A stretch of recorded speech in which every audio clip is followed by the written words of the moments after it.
আজকে একটা 21শে জুলাইয়ের প্রস্তুতি সভা ছিল। আজকে দেখা গেল যে মহিলাদের নিয়ে যে প্রোগ্রাম, সেখানে কিন্তু মহিলাদের একটা উপচে পড়া ভিড়, এটাকে কীভাবে দেখছেন? এটা মহিলাদেরই প্রোগ্রাম ছিল। মহিলা বসিরহাট সাংগঠনিক জেলার মহিলা নেত্রী সবিতা রায়, আমি ছিলাম সবিতা রায়, আমার ডাকেই মিটিংটা হয়েছে, সেই জন্য মহিলা মিটিংই ছিল ওটা। এই যে মহিলা এত এত সংখ্যক মহিলা দেখা গেলো, এরাই কি মানে 21শে জুলাই যে প্রস্তুতি সভা 21শে জুলাই হবে সেখানে কি বেশিরভাগ অংশ তাহলে কি এখানে গিয়ে মহিলাদের উপস্থিতি দেখা যাবে? আজকের এই এটা একটা প্রস্তুতি সভা ছিল, কিন্তু প্রস্তুতি সভাটা জনসভায় পরিণত হয়েছে। এই জনসভা থেকে বোঝা যাচ্ছে যে জনপ্লাবন হতে চলেছে আগামী 21শে জুলাই ধর্মতলার মাঠে। সেটা আমরা সবাই সারিবদ্ধভাবে প্রচুর পরিমাণে মহিলারা যাব। দেখা যায় যে একেবারে আমাদের রাজ্যের যে ভোট সংখ্যা, মানে ভোটারদের সংখ্যা, সেখানে কিন্তু 50-50 মহিলা এবং পুরুষদের আছে। তো এই যে মহিলাদের এতটা আগিয়ে আসা, এটা কি কীভাবে দেখছেন? আগামী দিনে কি তৃণমূল কংগ্রেসের যে নেতৃত্ব মহিলাদের থেকে কি বেশি উঠে আসবে?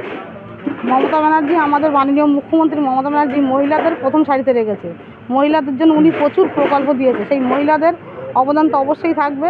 সবথেকে লক্ষ্মীর ভাণ্ডার, যে লক্ষ্মীর ভাণ্ডার মহিলাদের পথ দেখিয়েছে, সেই লক্ষ্মীর ভাণ্ডারই আগামী দিনের দিদির 26শে ভোটের লড়াই দেবে। আপনাদের টার্গেট কত থাকছে? সন্দেশখালী থেকে কত সংখ্যক মহিলা যাবে? সন্দেশখালী থেকে আমাদের একটি টার্গেট দিয়েছিল জেলার নেতৃত্ব পর্যায়ে, আমরা টার্গেট দিয়েছিল 2500 সন্দেশখালী 1-2 থেকে। আমরা সন্দেশখালী থেকেই হয়তো 5000 মহিলা যাবে। যারা এসেছিল আজকে মহিলাদের উদ্দেশ্যে, যারা কর্মী থেকে শুরু করে যারা নেতৃত্বে আছে, তাদের উদ্দেশ্যে কি বার্তা থাকবে আপনার? তাদের উদ্দেশ্যে একটাই বার্তা থাকবে যে মহিলারা আগামী দিনে যেরকমভাবে মমতা ব্যানার্জি আমাদের পাশে আছে, আমরাও মহিলাদের পাশে থাকবো। আগামী দিনের জন্য মহিলাদেরকে আমরা সঙ্গে পাই। যদি এক গ্লাস সন্দেশখালীতেই দেখা গেছিলো যে মহিলাদের বিরুদ্ধে নানা রকম অভিযোগ উঠেছিল, বিরোধীরা প্রচার করেছিল, সেই জায়গায় দাঁড়িয়ে আপনি টার্গেট নিচ্ছেন যে সন্দেশখালী থেকে বেশি সংখ্যক মহিলা নিয়ে যাবে। ওটা একটা বিজেপির চক্রান্ত, ঘৃণ্য চক্রান্ত ছিল, সেটা ফাঁস হয়ে গেছে। তাই আগামী দিনে আমি চাইছি সন্দেশখালী মহিলারাই যেন এগিয়ে আসে। সেই যে চক্রান্ত যেটা চলেছিল, এই চক্রান্ত যেন আরও সামনে ফাঁস হয়ে যায় যে মহিলারা এর জন্য দোষী ছিল না।